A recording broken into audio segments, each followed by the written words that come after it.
Welcome to the Truth Has No Sides podcast.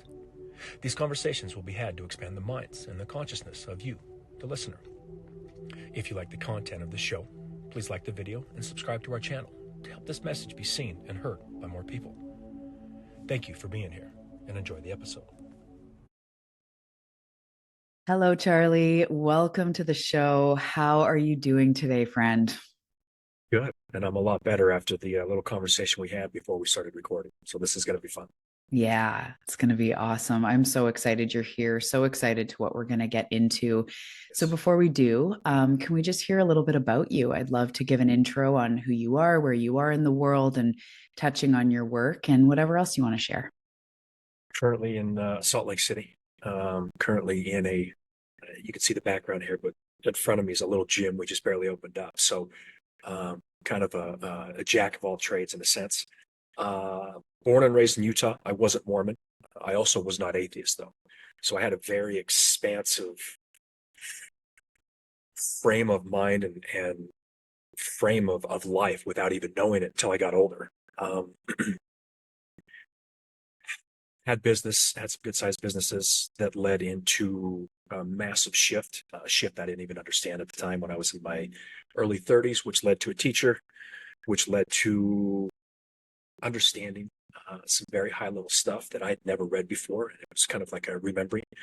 And then the book, the podcast, doing this with you, and understanding that spirituality has become the new religion. And if I hear another person tell me I'm spiritual, not religious, I'm going to lose my mind. I cannot wait to dive into that exactly. And first, I want to hear, what's your book? What is your book about? The book is called Truth Has No Sides. So I have never chose a side. I'm not a Republican or a Democrat. When I have had these conversations in the past decade, it's about 5 minutes in when their mind just shuts down and they just casually walk off. They're not being rude, but they're so used to someone. Most people, if they're going to lean up against the wall, they need something to lean up against. If there's nothing to lean up against, if they don't see me agreeing with them or disagreeing with them, just saying, I think both sides are fucking insane. They just don't know how to have those conversations. So the book is just the last decade of my life with a teacher. Understanding consciousness, understanding awakening, understanding meditation, having some very high-level human beings around me for the Akashic records, for Shaktipat, for energy healing, seeing people levitate, seeing people who can see different dimensions, the angels, the near-death experiences, all of that stuff that when you're on this path, you're curious by.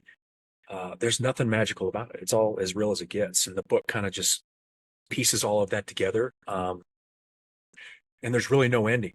And there's no teaching in the book, and there's no direction given. It's just simple knowledge base, giving people a chance to see what else is out there, what else they can dip their toe in, because spirituality is just another experience. And it just kind of helps them along their way.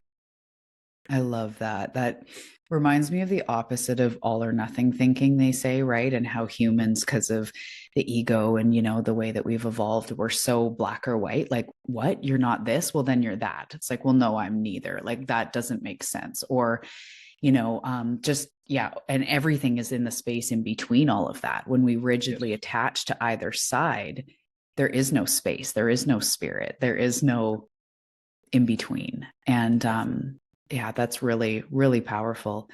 So let's talk about how you're saying spirituality has become another religion. And I just want to hear so much about that. What do you mean by that?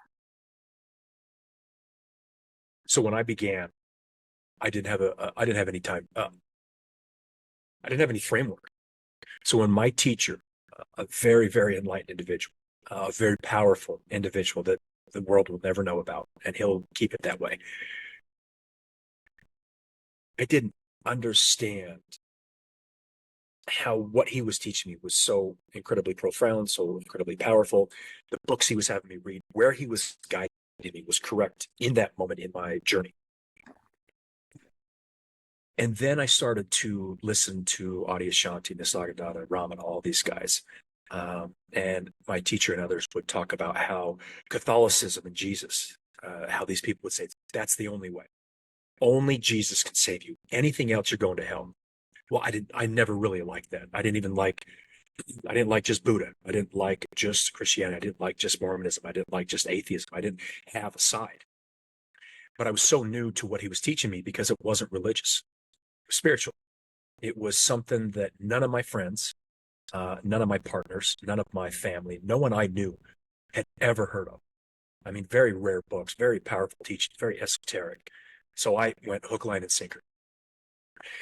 The Akashic records, consciousness, Shaktipat, energy healings, being like you and I are on a Zoom call and feeling someone healing me through the crown chakra with energy, 10,000 miles away in Germany. Like, you just start to understand how things really are connected, how things really work. As time goes on, usually a soul can spend lifetimes as a Catholic, lifetimes as an atheist, lifetimes as a Buddhist. It takes a long, long time. Well, for some reason in my incarnation, it was very fast. So I sped through the process very quickly.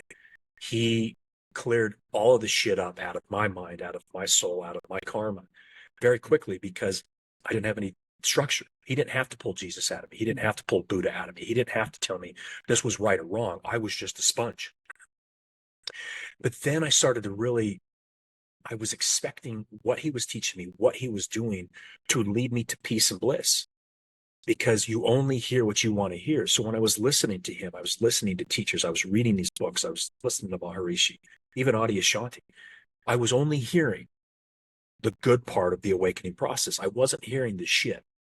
I wasn't hearing that the peace and the bliss is just another experience and that it comes and goes. I thought that this would lead me to permanent peace and bliss. So as that went on and I was expecting my problem, my expectations that I built, that's my issue. The expectations were never being met, ever. And I would just push it off. Okay, the next modality. That guy can't help me. Okay, that girl can't help me. Oh, that one. I just kept pushing it. And then I realized that what I was being taught was no different than the Catholics and Jesus. Because if I didn't meditate in a certain way, I was ruining the teaching. If I didn't follow this one individual and his teachings, then I was wrong. It took me a decade. And it's just been quite recently to understand that. Amazing human being. Very, very intelligent. Like 180, 190 IQ type of intelligence. Very enlightened. But it made me realize, even as humans, no matter how intelligent you are, how awakened you are, you're still going to have blind spots. Because the way I was being taught was no different than a Catholic priest. He was hell-bent on his master, his teaching, his meditation, and anything else outside of that was abusing the teaching or doing it wrong. Mm-hmm. And I didn't really grasp that until later, because I was doing the same shit. I was telling people, if you don't meditate this way, you're wasting your time. Oh, you do guided meditation? Oh, you can't transcend. It's bullshit. Stop wasting your time. And even in my book, I spend a couple paragraphs apologizing to the people that I'd helped, because guided meditations is exactly what a human being needs, depending on their level of consciousness. Mm. They can't transcend. They couldn't do a mantra-based meditation if their life depended on it. And it just really kicked in that spirituality is just the next evolution of a certain construct that we have created around religion. It's just a more open-ended, in a sense, but once you really dig down to it, the people and what they're teaching, it's just as rigid. It's just as narrow. It's just as restricted. Because as soon as you have a teaching, a certain practice, a certain modality, you've taken this infinite universe and squeeze it, yeah, down. Let's go with squeeze it down to a very limited path, just like Catholicism, just like atheism, just like Mormonism, just like anything else. So spirituality to me has become the next religion. Yeah, I love that, because even in spirituality, it's a lot of times, like you said, it's like, oh, no, I'm not religious, I'm spiritual. And then we turn around and do the 7 things you have to do to manifest this, and the 3 ways to enlightenment, or, like you said, one rigid teacher. And not even that person was rigid, but the way of doing one thing and nothing else. And it's so interesting. I just want to touch on too how you're saying about thinking that this way is going to lead you to peace and bliss, and that's kind of now like permanently, you know, you're going to experience just, you're going to float around basically after you do these special teachings, and you're never going to have, you know, issues again or whatever. But life is contrast. Like, this is what I've gotten to learn. And even how Buddhism says that to be human is to suffer. I used to, exactly like you were saying about, I only want to look at the good parts of awakening. I used to hear that and go like, oh, that's a bummer. Like, no, to be human is love and light. And then I realized that, and in my own way, there are times when things feel like they're not working the way I expected. You touched on expectations. I will default into, I must be doing it wrong energetically. Because if it worked, it would open up the floodgates and you'd be in alignment, and everything would be a series of blessings and 111s and miracles forever. Amen. Right. And so if it's like, oh, this thing didn't work, or, oh, this isn't getting the results I thought, I must be doing it wrong because alignment doesn't look like this. This can't be alignment. But really coming back into breaking free of what all those fucking words mean out there, alignment and highest self, and realizing that to be human is contrast. This earth school experience is not easy. Your soul knows that. Your masters, your team of light knows that, that this human experience is not meant to be cushy. Even if you choose one that is spiritual, you know, it's going to be contrast because it's based around growth. So the more you come to terms, and even in my opinion, like saying to yourself, you know, this is the right path for me. This is just contrast. This is just discomfort. This is life. This is our, you know, the real stuff that happens in life, and not looking at it like, if I'm on the path, it would just be easy by now. For that. That's it. I mean, that's perfectly said. Exactly right. Because the one thing that's been abundantly clear in the past 18 months, and for some odd reason, most of the stuff I'm talking about now was really shunned upon by my teacher. And I stayed away from it because he's a very smart man. He was really helping me evolve and he was helping me understand shit that very few people on this planet understand. But understanding that teaching doesn't make life easier. It doesn't. But in the past 18 months, I have been very attracted to near-death experiences and that Darius Wright guy, the out-of-body experiences. Okay. So let me get this straight. Hundreds of millions of people, because they've done statistics on this, hundreds of millions of people have had a near-death experience. Every single one of them, except for a few who they're very fearful when it happens and they see demon, whatever. But most people feel like they're at home. They feel very blissful. They're very, very peaceful. They feel an incredible amount of love. They don't want to leave. They can have anything they want manifest immediately. So we had that. Yeah. And we got bored. And we came here to get our fucking teeth kicked in. But here, where we've got the veil and we forgot, and we think we need enlightenment and awakening to get back to where we were, but we're in a physical body that doesn't allow that in this realm. We came here to understand duality. We came here to be physical. We came here to know what we're not, to not be able to manifest immediately, because apparently that was too boring. Like a 70-year-old who was retired and golfed every day, and he's sick and tired of talking to his friends the last 2 years, drinking the same coffee, going to the same fucking golf course, and he wants to go bungee jumping or something. So we had that time and time and time and time and time again, and we're like, you know what? We're fucking bored. We're gonna come here. And then when we get here, we're being taught by very enlightened individuals that enlightenment is the top of the mountain, and then everything's peace and bliss. Holy shit, how did I miss that? How did I miss that? And how are these intelligent people missing that? How are so many people missing that? Hundreds of millions of people. Yeah. Hundreds of millions of people are experiencing this. It's not a conspiracy. It's not a possibility. It's not a theory.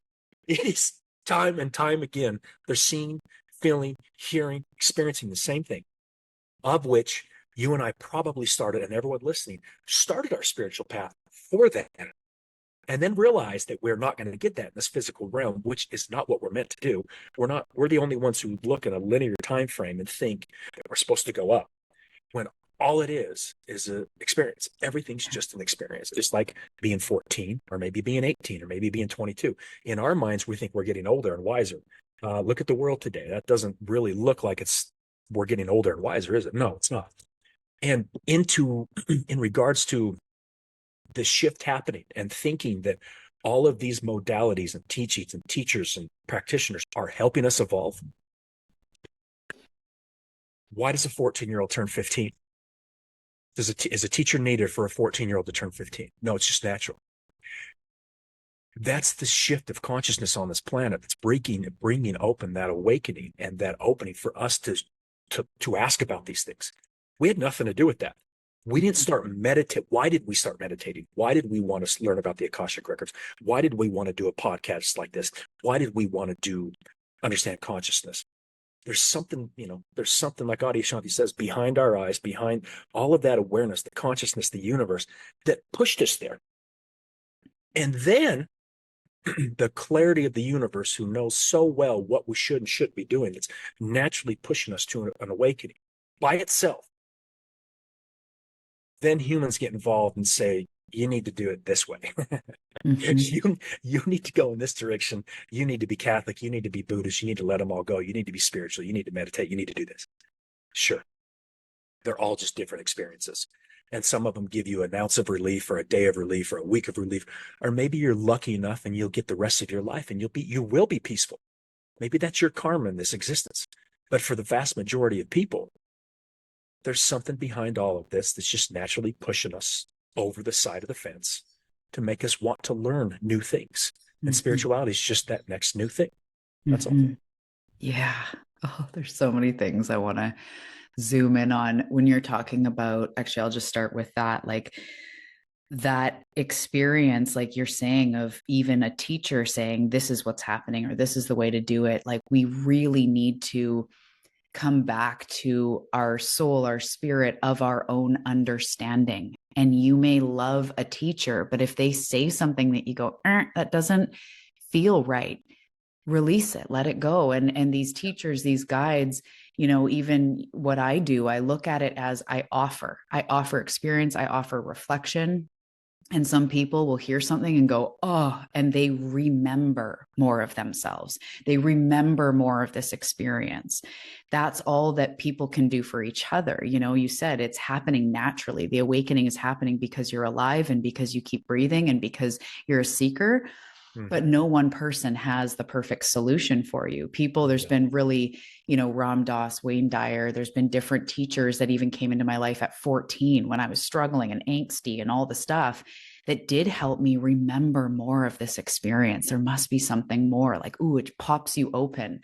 But no one of them has the methodology to change everybody's life. And you just need to follow these steps. It's like, take what makes your heart sing, or what makes you feel a little bit more alive, what feels like truth in your cells, but carve your own path. It's to your understanding. It's not, all one direction. And I think that's really powerful for everybody to remember, because you may respect someone, you may love the results they've created in their life, you may want those results for yourself, but every single thing they say is not going to be your path.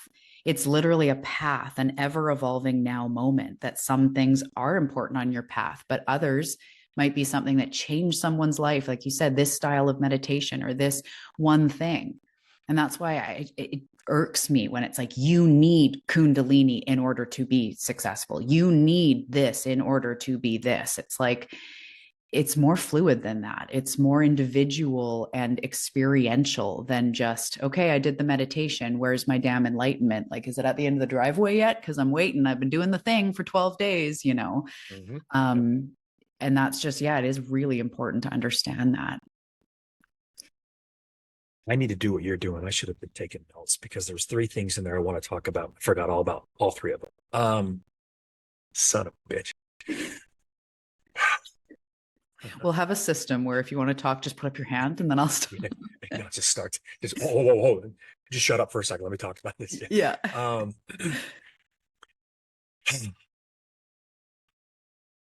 I've completely gone blank.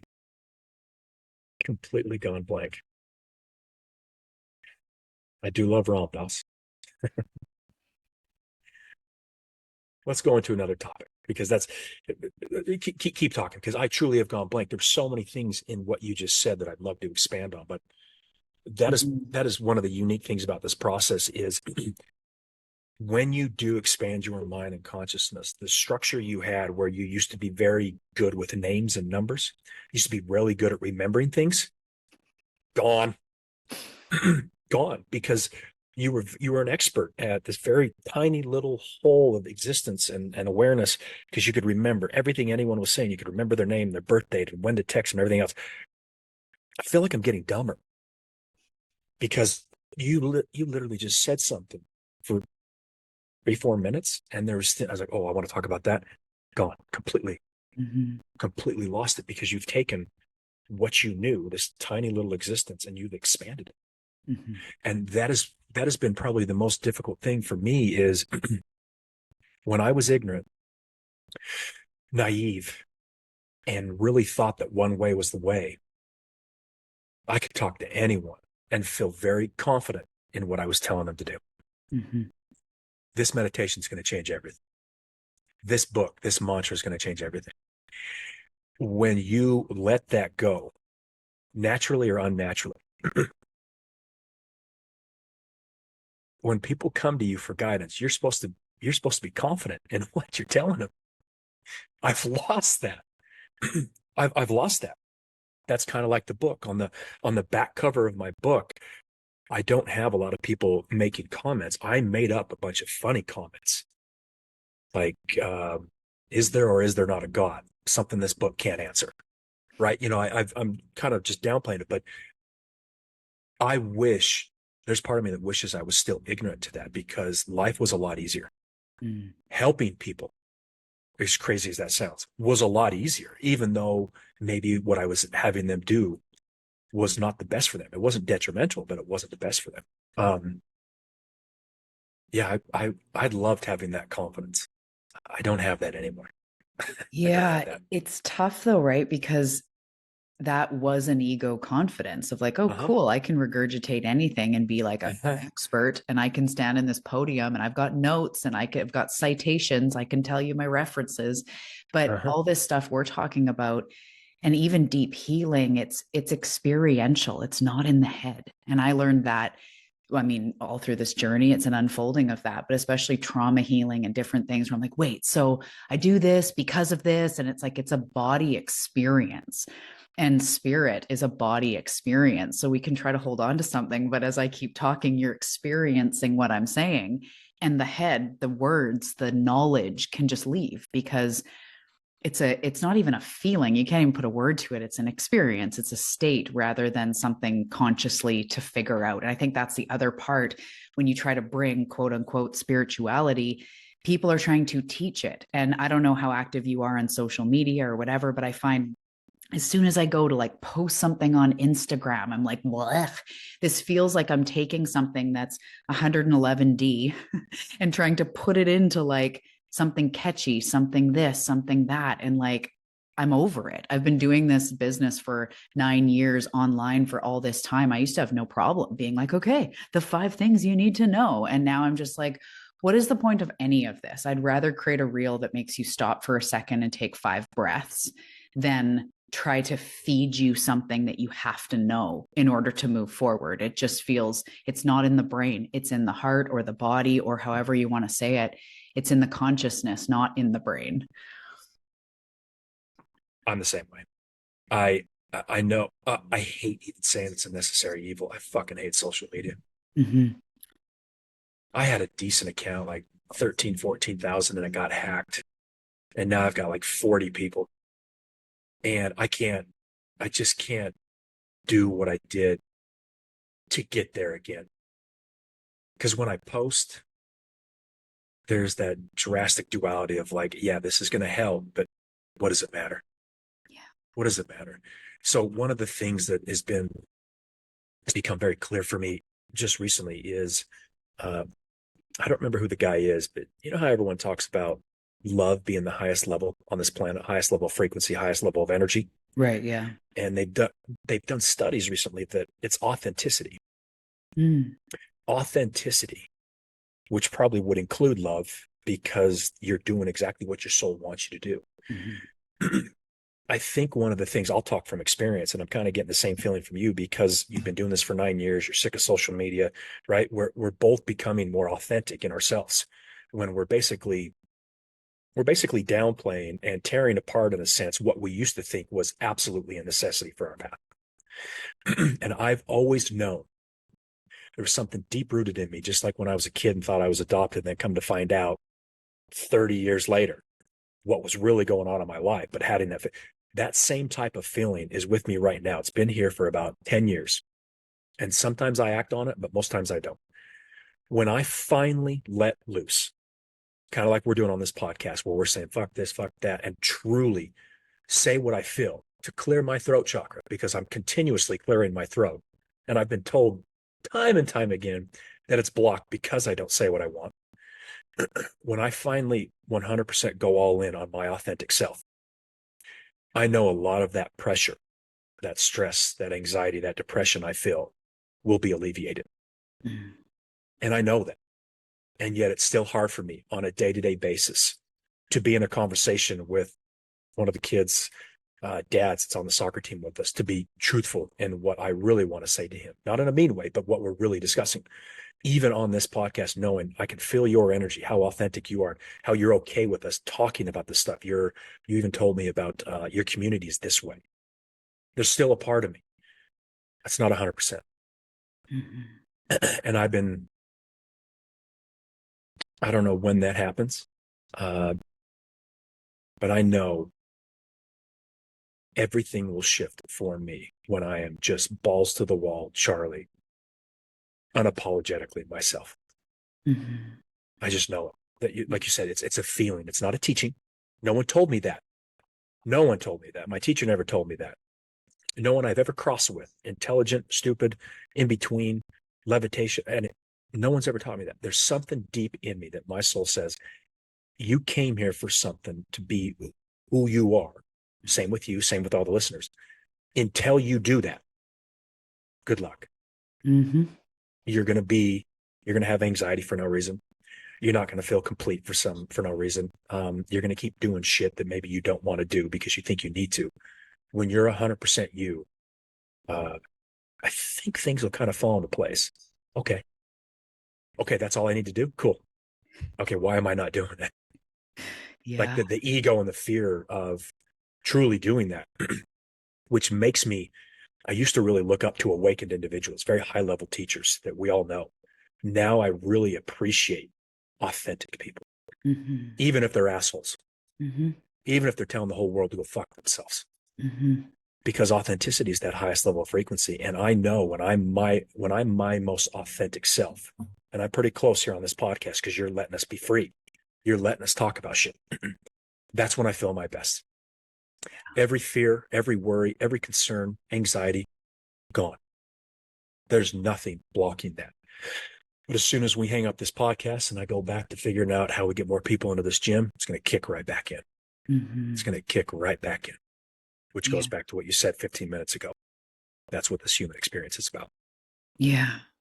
And I love that you touched on that with authenticity, because it is truly, and everybody listening, um, I talk about the whole authentic self. And first of all, how wholeness is not perfection, but authentic is what we're going for. What is your true feelings, your true self, your true, and I don't know if we're ever there, because as you touched on, we're in spirit and we're fully embodied in that truth.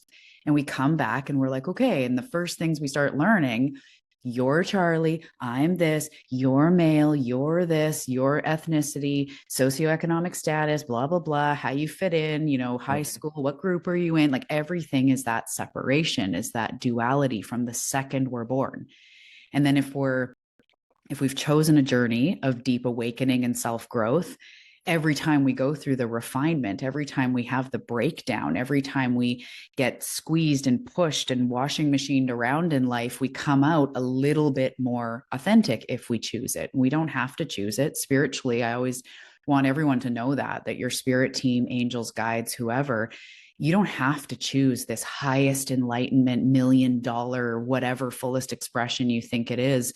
It is actually about that authenticity and about learning to be real with yourself. And this is why things like boundaries come up and healing deep unworthiness, because all those things, like whatever we say on the outside, those are the layers that prevent us from being authentic, that prevent us from that. And I just, from me to you, the things you're saying about the soul and the journey and how that is more real, like I cannot tell you how many times I say that, like that is real to me. Energy is real. It is more real than this 3D bullshit we have going around here, and time and space and all these details. Like I understand that more.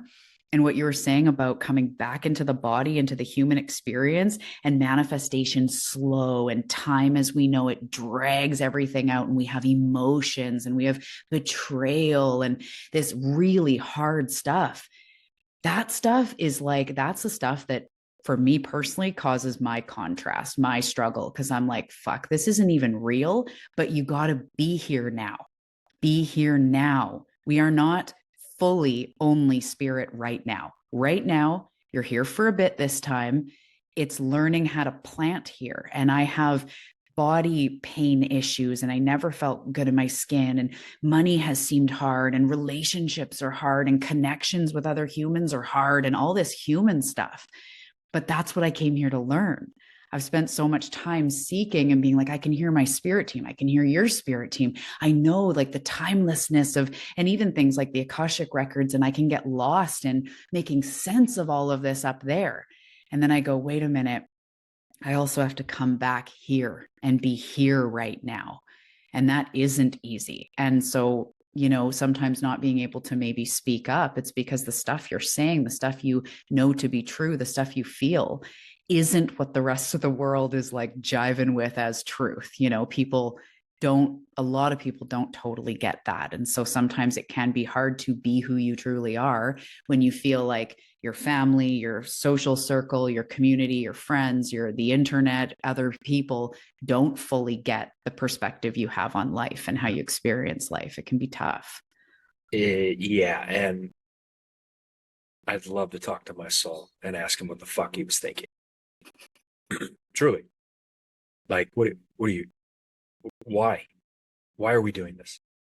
Because the authentic part of me too, because I've been such a people pleaser and always wanted to be positive and thought that when I was positive, when someone was negative, that it helped them, and it did.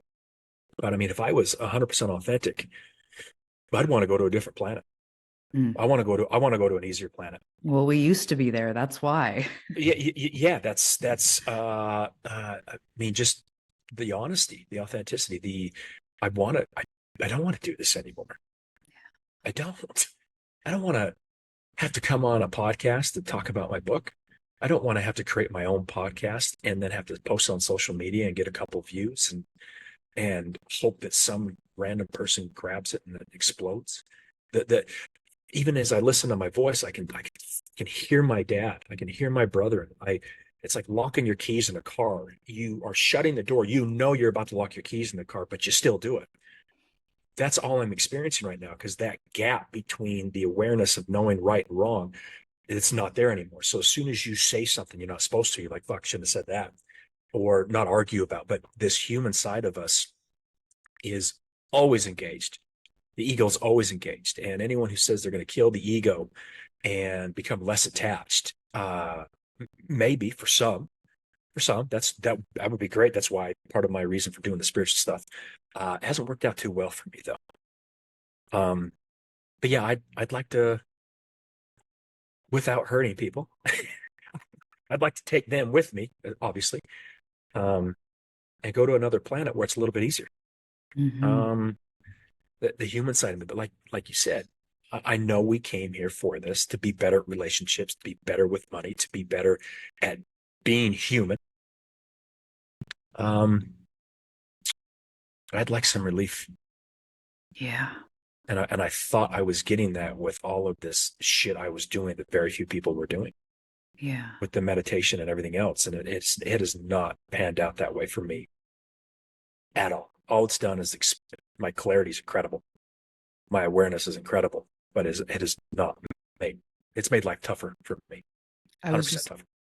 Yeah, and thank you for sharing that. These are things that I appreciate you sharing your truth, because even if it's just me, although I'm sure there's lots of people listening that go, yes, but I really, really do get that. And you said awareness, and I think that's key, that none of these things take away your pain. And I think the thing it does, like you're saying, the ego has to die and unattached. It's like a lot of people are chasing that type of thing, but all this journey really does, the biggest blessing I think is having the awareness, which I think is the awareness of how this works, the laws of the universe, our subconscious mind, our traumas, whatever it is, the awareness. So like we don't go like, I'm going to learn about detachment and now I'm going to be detached. When we learn about detachment or control or whatever, then we can see it in our life. Then when we're going like, like, no, this isn't going the way I thought. And then we have this like moment of higher awareness of being the observer, of going like, oh, I'm really like bunchy right now because I thought it was going to be this way. So then maybe we could practice surrender, which I just like to say in simplicity is just not resisting what is, doing our best to not fight what is currently right in front of us. But that too is a choice. Like it's not like it happens for us. No teacher makes your life peaceful for you. But I think the thing we gain is that awareness of, okay, I've just realized I've fallen into like really big panic around this attachment. Can I go for a walk? Can I regulate? Can I go out in nature for a minute? Can I just take a breath? It doesn't take away the suffering. It just almost gives us a choice, because I think before we're aware of it, we are it. We just are the ego. We just are broke. I'm doing air quotes. We are broke. We are bad with relationship. We are like, I am this. I am this. We come to realize that might not be exactly who I am. I'm not these identities. Who am I? Which is like the question of the awakening, right? So we start to just slightly create that breath between I am broke and I'm having the experience of being broke. And is there something here that life is trying to get me to see? Or is there something here to learn? Can I see the looping pattern from a different lens? That's I think the peace it brings me. It's not actual peace all the time. It's that slight bit of breath between just reacting as if I am this thing and responding to life with a slightly different awareness of like, okay, this, I am not that. I am a timeless, eternal being, but right now this physical thing is really going on. And how can I navigate that, in a way that feels a little bit less crunchy? Yeah. Yeah. All the people I've crossed paths with, my greatest teacher has been, as you're talking about, how just becoming aware of stuff and being less reaction to it, something that brings awareness to your looping patterns, something that shows you that how you neglect something or push away from a big decision. When I have a big decision, I can find any distraction on the face of the planet that becomes more important than that decision. Oh God, I got to do this podcast. Oh, I got to feed the cat. I got to feed the dog. I got to go work out, or I got to do this. I'll make everything important. My looping pattern is putting stuff off when actually I'm a massive taskmaster. My email and everything is always clean. Texts are always respond. Everything's simple. If it's a big decision, I'll put it off. My greatest teacher has been my fiance. She, my teacher that I've had for a decade, very kind, very nice. This is how he would teach me. He would be very wise in his decision. My fiance will say things that make me want to walk into oncoming traffic. And apparently, that is the only way I will understand what the universe is trying to teach me. And that's another clear thing that made me understand when I listen to these people, and I know the universe listens, and it says I need a message or I need a sign. I'm a big, that stuff is real. because I've just seen it time and time again. You'll get a number, or who, if you see angels, you hear a voice in your head, you'll see something, coincidence, whatever it is. Mine is only when I get pushed to the point where she gets so upset at me because she sees so much greatness and so much me pushing shit off. She sees my patterns. That's the only time. And she's been the greatest teacher. And I'm telling you, it is the most uncomfortable thing in the world for someone to tell you the God's honest truth about who you are as a human. I mean the shit that you don't even want to admit to yourself. The shit that you'll take it to the grave. You'll lie to yourself for the rest of your existence and never. My messages, and this is just for the listeners, like when you're asking for a message and you think you're not being given it, or it's not being heard, or you're not finding it, it's there. You're just ignoring it, or you don't want it in that package. She just said it's just crystal clear. Just crystal clear in what she tells me and what I need to do in the moment, and how difficult it's going to be and how shitty it's going to feel.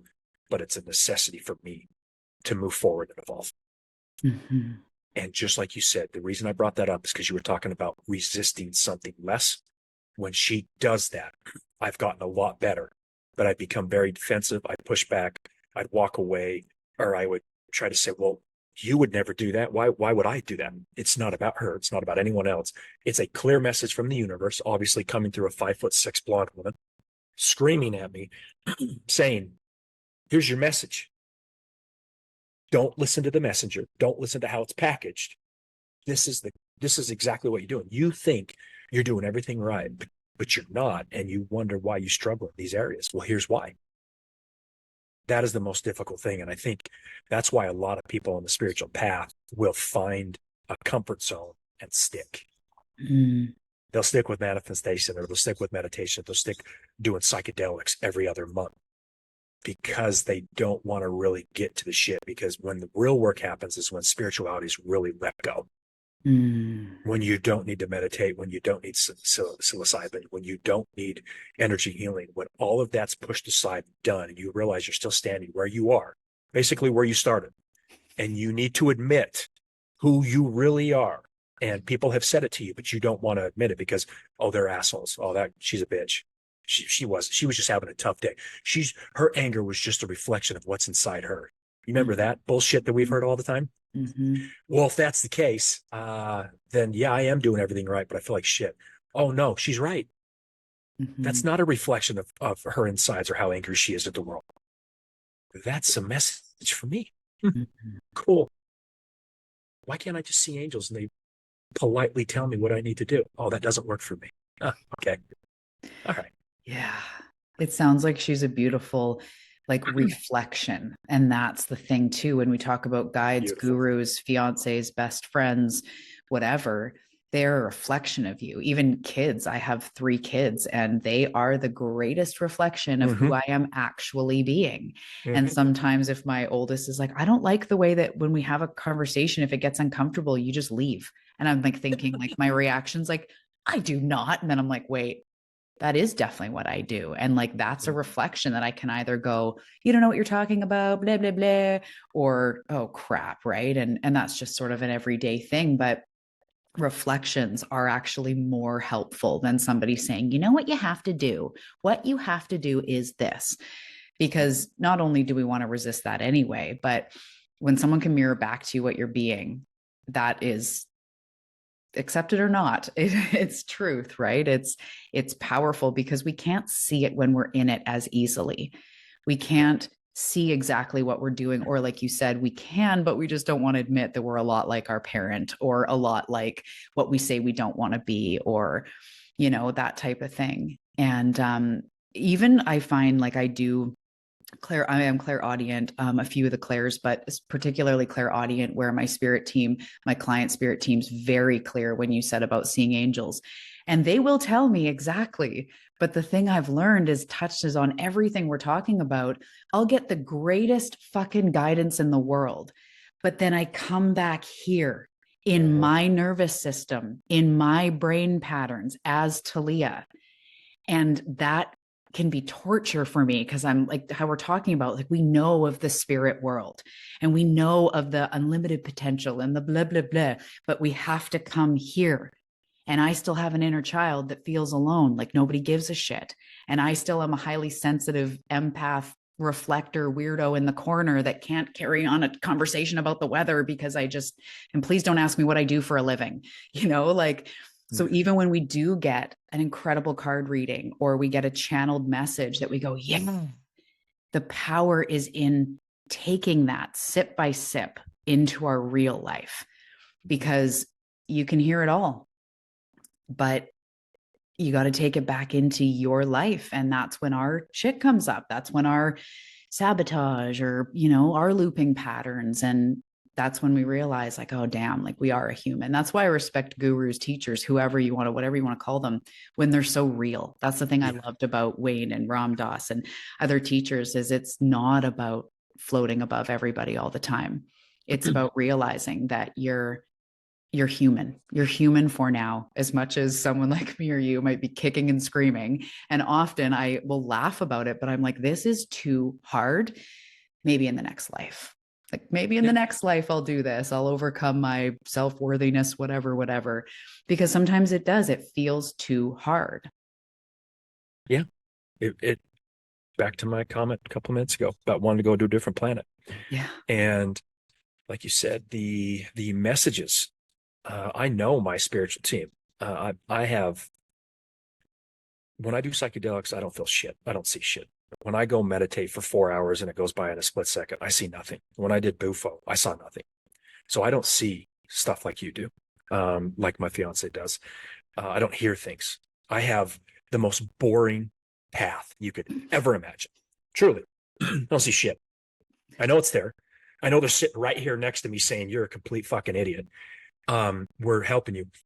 But in regards to that, coming back to being human, there have been so many times in the last 6 months where numbers are for some reason just really big for me, just because it's so blatant. That's how they're trying to talk to me.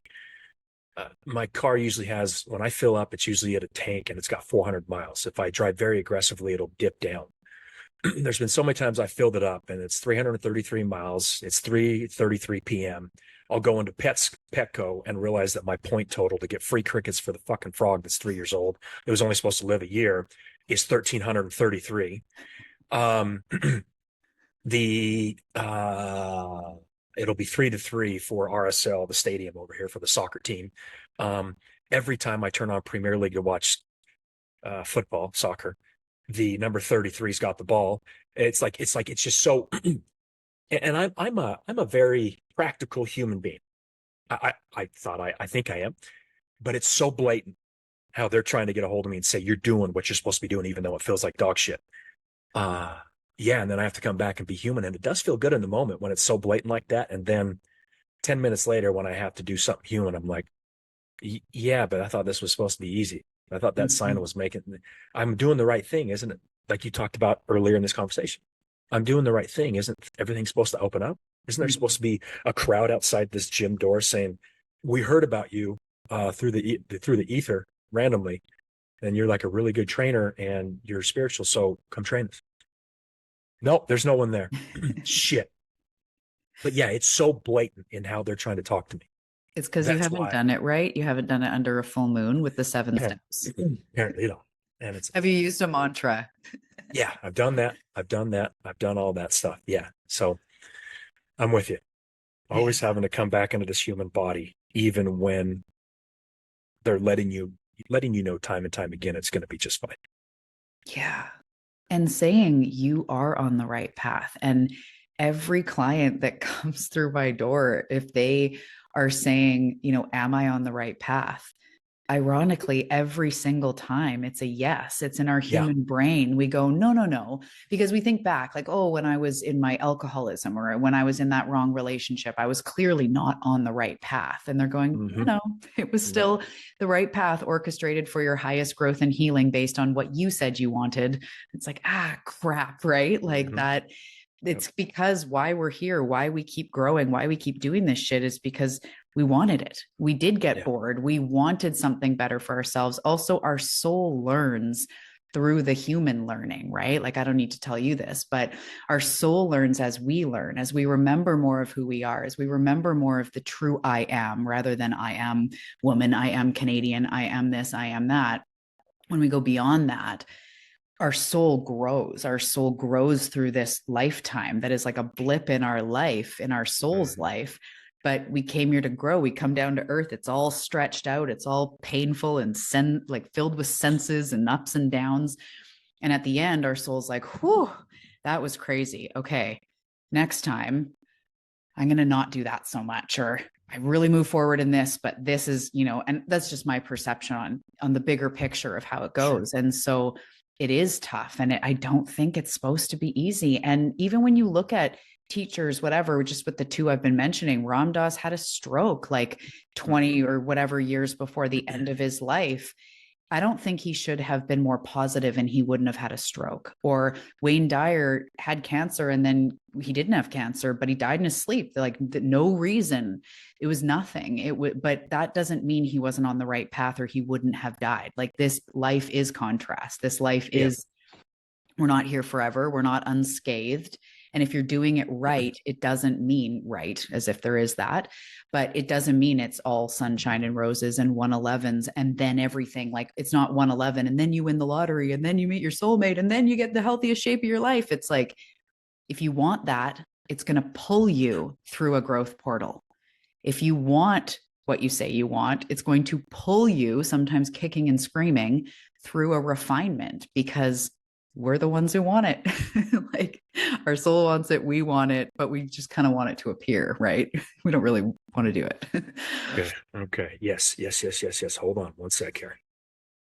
Ram Dass, Steve Jobs. Pull us. Okay, I don't want to miss this.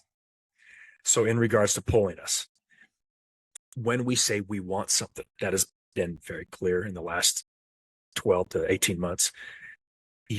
If you want something, there's a different you that needs to be. There's probably a more mature, more intelligent, more clear person that if you want really big things, you need to be that person.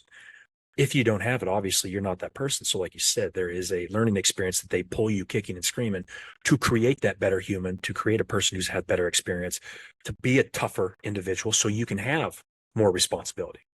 That's been very clear. And that's why I very much appreciate how that human being in my life, my best friend, the fiance, that is just continuously giving me that message so I can handle all of what life throws at me better, so I can have that greatness that I know is within me.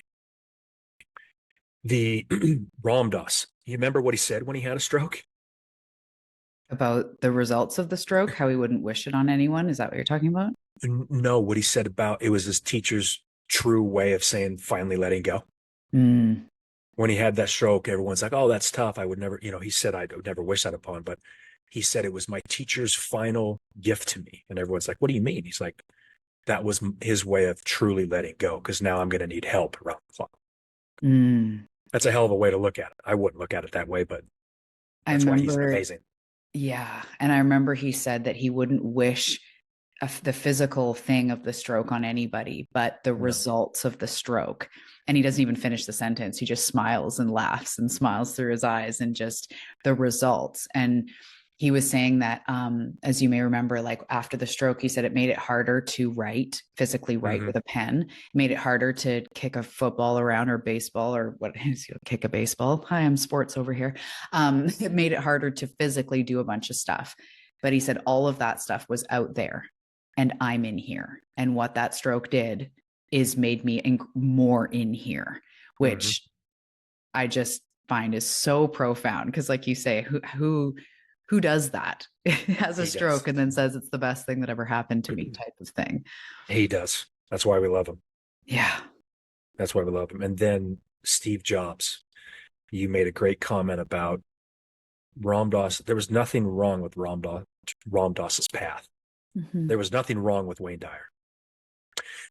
I've heard many people talk about Steve Jobs. If he wasn't such an asshole and he wasn't so work driven, he wouldn't have died of cancer in his 50s. And then I think to myself, huh, so that 102-year-old lady that the news is interviewing saying, what's your secret for long life? She's like, pack of cigarettes, liquor, and a pound of bacon a day. Like you can't put any rhyme or reason to anyone's life and how they live, because the kindest human being, the most fit human being, could get hit by a car at 30. Yeah. He was doing something wrong. He or she was doing something wrong. All of these constructs that have basically built spirituality, in a sense, this new age spirituality with these new lower consciousness teachers and practitioners of this is what you do to get this. And if he wasn't such an asshole, he wouldn't have died. He can't. That doesn't hold weight anymore. It doesn't. If you just break it down, it's like someone going through religion, and at 12, 13, they start questioning, like, there's an invisible man on top of a cloud judging me, but he's unconditional love. They start questioning. So spirituality, again, being a new religion, that's the same thing. You really start to question spirituality. If I do this, I'm going to get this. I'm a kind person. My karma should be good. Well, you have no clue what you did in the 100 previous lives. And Steve Jobs didn't die because he was such an asshole. And Wayne Dyer didn't die in his sleep because I forgot, he was the nicest guy in the world who helped a lot of people. Why did he? Like, all of these answers, if you really start digging into this construct of spirituality, they start falling apart, just like religion, just like religion, just like anything. And if you really push a teacher into the corner, Sadhguru, my teacher, Ram Dass, if you keep pushing and asking questions, you're always going to finally get them to admit, I don't fucking know. I don't know. Yeah.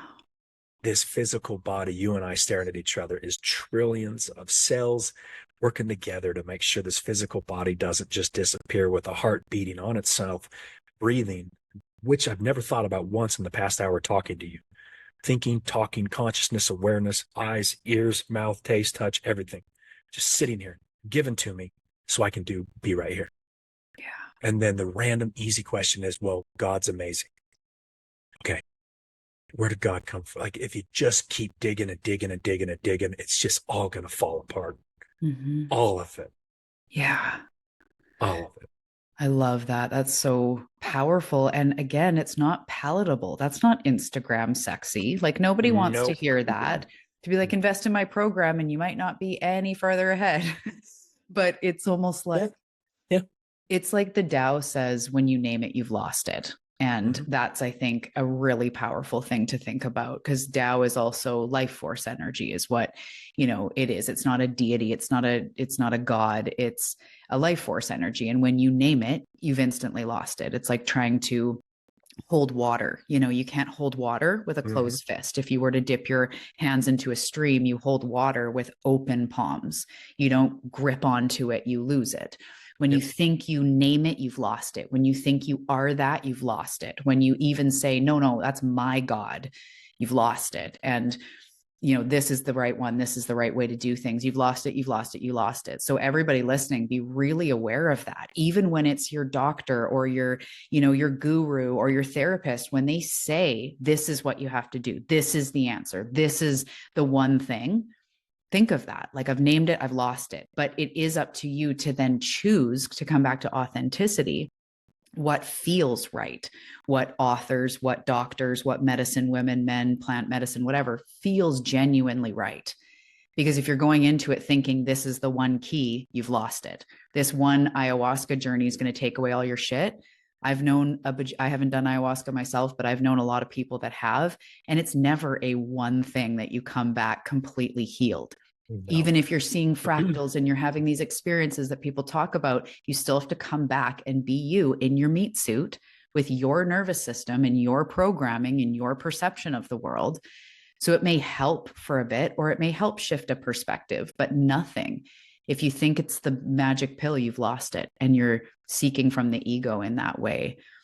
And that's not where we experience what we're looking for. Yep. That's all I had for my spiritual path, was the ego. Yeah. Every psychedelic trip, every meditation, every teacher, every modality was going to be what saved me and fixed everything. Yeah. Yeah. Do I sound like a peaceful, inner peaceful person? No, no. No, but you're But that, pretty, yeah. but that's who I am. That's part of my authenticity. Yeah. I tried to be like my teacher, who was kind, calm, and ice cold, not ice cold, cool, calm, and collected. Yeah, and I tried that for 6 months, and people thought I was sick. What's wrong with you? And then you see this, like I feel this passion, this fire, this aggression. That's naturally who I am. That's Hmm. just naturally who I am. And the more I do that, the better. Yeah. Authenticity, right? Yeah. It's like I try as hard as I can through my podcast, my clients, to redirect people away from the best self, right? Like new year, best self, new year, new you. I'm going to be my best self, my highest self.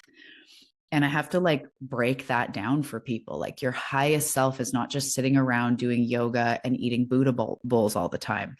What we're really seeking is authenticity, as you say, is really Yeah. truly being authentic. That's the thing that can help us to feel like we can land here and be okay and be enough, whatever that means. We just stopped caring about being enough. But Mm-hmm. the people pleasing, the stuff, it's about being authentic. And that isn't highest, because sometimes, I mean, multiple times in the last year, I've had huge breakdowns, like feeling sad, shit come up, stuff come up, not palatable, not beautiful, not any kind of outwardly polished. And I'm just feel like a mess. And I'm holding myself in that, witnessing my own sadness, being authentic with that sadness. That's the best I can do. That's the only thing I can do. It's not about pretending that those times curled up on the floor aren't supposed to happen, because I do believe those are actually the dismantlings. Those are actually the times when who we are not starts to flake off and fall away, so that we can start to reveal that authenticity and who we truly are. And if you were mentioning NDEs at the beginning, I was like a weird 14-year-old reading about near-death experiences and spirituality, even though I was like angsty and uncomfortable. But I've read hundreds and hundreds of stories and documentaries on, near-death experiences, and that continues to come up. You are meant to be who you truly are. You have a unique spark to offer the planet, whether it's a business or not. That's not what it's about. But you have a unique spark that comes through you being who you truly are. The person with like a hilarious snort laugh, or a different perspective on life, or they're really creative in one kind of art, or their voice, or their whatever it is, that is what you're meant to be. Mm-hmm. That is all you're meant to be. And Mm-hmm. sure, some of us have a path of bajillions of dollars and best-selling books, and that's great. But it's only ever going to come through you being real, even if that Mm-hmm. is meant to be in your path. Yeah. Yeah. This infinite universe that has been pieced down to about 10 teachings, and you got to go through that teaching to get what you want. Right. Yeah. Yeah. Yeah. I'm like these are all like firsts for me, because I very much appreciate the openness of this podcast and your community and allowing this, because I'm having some realizations here. That's why I'm laughing. Like I'm saying shit like, holy fuck, how did I miss that? How did I miss that? I'm trying to be my unique, authentic self, going through very limited channels of people who say they know what to do and why I should do it. Mm-hmm. Yeah. And ultimately, we're meant to sample. It's a buffet, Yeah. right? All your teachers have activated parts in you, have Yes, aided they have. those sparks and cells come online, and Yeah. feelings come online. I've needed every teacher, therapist, quantum healer, shaman, everything I've come into contact with, because they all offer little sparks. But do any of them give me the full body 100% transformation, caterpillar into No, butterfly in 6 week type of thing? No, never, never.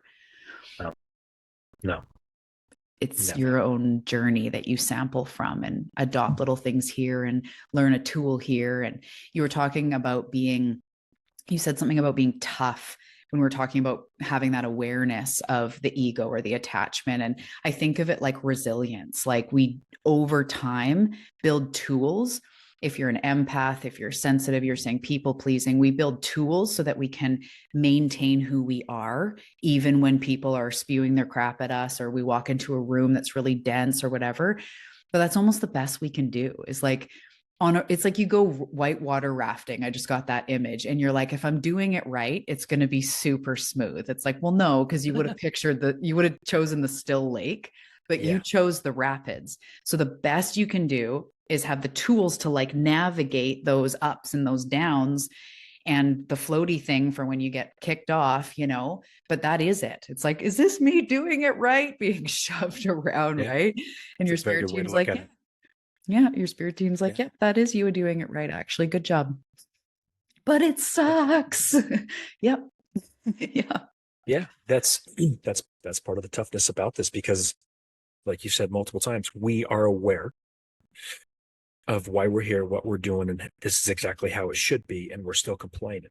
Well, I'll just speak for I'm complaining all the time. I'm literally looking to the sky, which I should need to because they're right here, and just flipping my spiritual team off. Like, yeah, be fucking kidding me. Really? Again? You're going to let me do this? You're not going to just help me push through that? You're not just going to give me a shove? You're not just going to take this away for me? Because I told you, I get it. Can I just move on to the next thing? And I'm sure they're laughing. They're very, very kind individuals and beings, because I did a call one time with a lady by the name of Natalie Sudman. Great book. You've heard that book? Wait, that name seems really familiar. Her story is she got blown up by a roadside bomb in Iraq, had a near-death experience, came back with the ability to talk to the beings that she still works with. No, I don't think I've heard of her, although that name seems familiar. I talk about her in my book. I wish I could let your listeners know about what book. Oh, God. Anyways, I did a call with her, and we were having this discussion. I was not getting the answers I wanted back from the beings. And I said, will you tell them to go fuck themselves? And usually people are like being very kind and namaste and, oh, don't disrespect them. And I was like, can they see me flipping them off? And she's like, yeah, they're laughing their ass off. I'm like, oh, great. They're laughing at me now. And it was fun to have that conversation with her, because it took her 2 or 3 minutes to calm down, because she and whoever she's speaking with, her beings on the other side, couldn't stop laughing, because I was telling her, fuck you. Mm-hmm. That's not the answer I want. Just give me a timeline. You're telling me this is what's going to happen. You're admitting that it's going to be fine, and it's exactly what I want. We talking here 18 months? We talking 6 years, 10 years or something? They're like, we can't give you that. I was like, bullshit, now. And I'm like, do I need to pay extra money? Is that some spiritual bullshit? Now I got to spend 500 It's an instead of upsell. 300. It's an upsell. I'm like, Natalie, shit. And I'm like, you know what? Tell those beans go fuck themselves. And she just started laughing her ass off. So I know they're there constantly. I know they're laughing at me continuously. I know they see everything I do and everything I say. And sometimes I wish I was kinder to them, but I'm just struggling right now. Mm-hmm. I wish it was just easier. Yeah.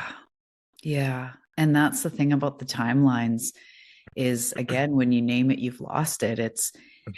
There's a trajectory. There's a trajectory that you're on, that I'm on. But we have the gift, because Source loves us so much, we have the gift of free will. And even when I'm doing the most in-depth reading on someone with the intention of helping them forward with an end result, it's like, it's all up to you. So we can plant these things, you can hear these things, but you have free will every second of every day. And your right now present moment is the only thing that's determining if it's going to be quick, or if it's going to be slow, or if it's going to be this year or next year or this life or next life. It's so they can say everything, be like, yeah, it's looking really good, you're on the right path. And we go, well, how long? And they're like, wow, nope, sorry, you've lost it. That question is making it take longer. It's almost not really, but it's hard. That's why the 6 weeks to enlightenment programs, they just can't. You can do the same program, the same retreat, and people come out with all different results. That's the part of me I wish I was still ignorant, because I wish I was confident in doing that, because I'm sure I'd make a shit ton more money. Yeah. And I'm hoping that people that do that are ignorant enough, and not ignorant in a negative way, ignorant in a not awakened far enough way to understand that what they're selling is not really getting people what they want, but I'm assuming part of them are just selling it because they know that's what the masses want. Yeah. Right. This is the 10 steps to enlightenment, and it gets 10,000 people to sign up for it. When they probably are more in line and thinking like you and I. And for Mhm. some reason, I've never been able to do that. Mm. I could only teach at my own level. I could Mhm. only help at my own level. I was never able, in a sense, to lie, not really lie, lie's a poor choice of words because I know their heart's in the right place, but to kind of dumb it down and say, I know I will sell more of these books and more of these teachings and more of these packages if I just give the masses what they want, which I know is not helping them. Yeah. I've never been able to do that, but Mhm. that's sure shit what sells. Huh? Yeah. And Yeah. that's the tough part. Anyone that you have a lot of entrepreneurs, and if you have a business that is the least bit energetic and not just like, oh, we build home foundations, like that's very tangible, very physical. We can build Mm-hmm. your foundation and get your blueprint out to you in 2 weeks, whatever, that's tangible. But self growth, even therapists, they say there's no guarantee that you're going to cure this by coming. Mm-hmm. We're going to talk, Mm-hmm. we're going to unpack for like years. Mm-hmm. But yeah, it is tough. And I think it's finding that marketable point where you're authentic, keyword of this interview, this Yes. conversation, where you're authentic and you are looking at what they really need, but you're not lying or being deceptive. Because I've had programs before, business things, where it's like, learn how to do this in 10 weeks and learn how to dream client this and that. And then they get in, they're like, so this program, like, there's no guarantee of this. And I feel almost lied to. Like, I'm like, Yeah. you know, but I came here wanting you to solve all my problems. What? So Yeah. it is. And businesses, I focus a lot. It's almost like a sneaky back end thing of, I really want to talk to people who are self-led, who are self-leading themselves. That's redundant, but on this journey, as opposed to looking for that one answer. It's like you're walking this journey, whether I come into your path or not. You're on an Yes. awakening, you're on self growth. You've been doing that and you continue to do that.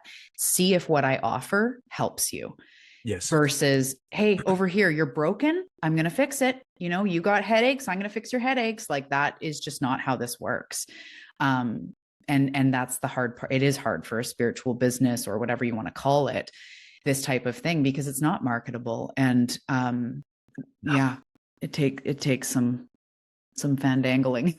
That's why sometimes having income from a place that is not that full spiritual energetic place as we build the rest can be really beneficial. That being said, I've been on my own for 9 years and had to figure it out and had to feed my family and all that stuff. But a lot of people have other businesses that are more tangible. Like even you're saying about a gym, focusing on the tangible parts of that, because sometimes selling this other stuff, it can be really tough. Yes. But Yes, it that's where can. we make the impact as well. And I'm hoping what we're hearing about what we're hearing about with that natural shift of consciousness, how the world is, before creation comes destruction. It Mm-hmm. seems like we're truly on the brink of something massive, Mm-hmm. and not like 2008 or the 60s and 70s when LSD, like not a, like, I mean, a legit first time in humanity shift, Mm-hmm. and not in the 3D to 5D bullshit way. I mean, like something's happening in Mm-hmm. this next 12 months. And again, I don't know exactly what that is, but it's kind of like before COVID, I knew something was going to happen that was going to upend the most confident, well put together, successful human beings. Yeah. I had no clue. I would tell anyone and their dog, I'm like, something's going to fuck with people. And I didn't expect me to be included in that, but so that was more of a mare for me. But there's something's cracking. Yeah. I think in a good way. I really do think in a good way for the people like us who've done the incredible amounts of work, your community who are sick and tired of the bullshit. Spirituality is just another religion, et cetera, et cetera, et cetera.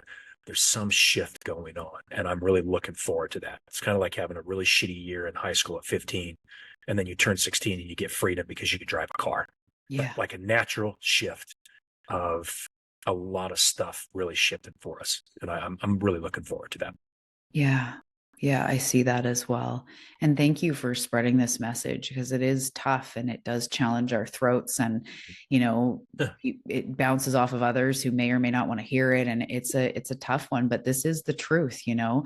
There is no magic pill whether we're talking about getting fit or healing your marriage or enlightenment. Like there is no magical pill. There's your path, and your path is ever evolving. Like it's kind of like when you're on an actual hike and 17 times you're like, am I lost? I swear I've seen this stump before. Like, did anybody give me a map? And we're sitting here with like minimal snacks in our backpack and no map going like, I think I'm on the right path. And so, that it is though, because it's a messy, glorious human journey that generally feels anything but glorious. It's not easy.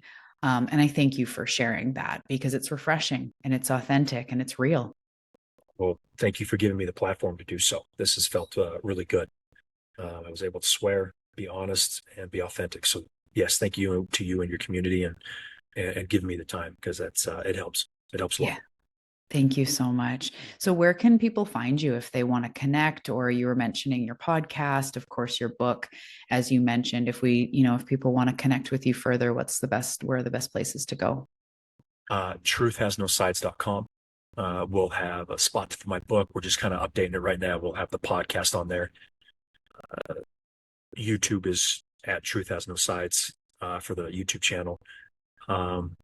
Yeah, that's it. I love that. Thank you so much.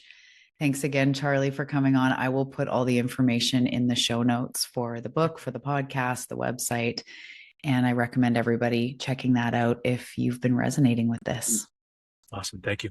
You're welcome. Have a great day. You too. See ya. Okay. Bye.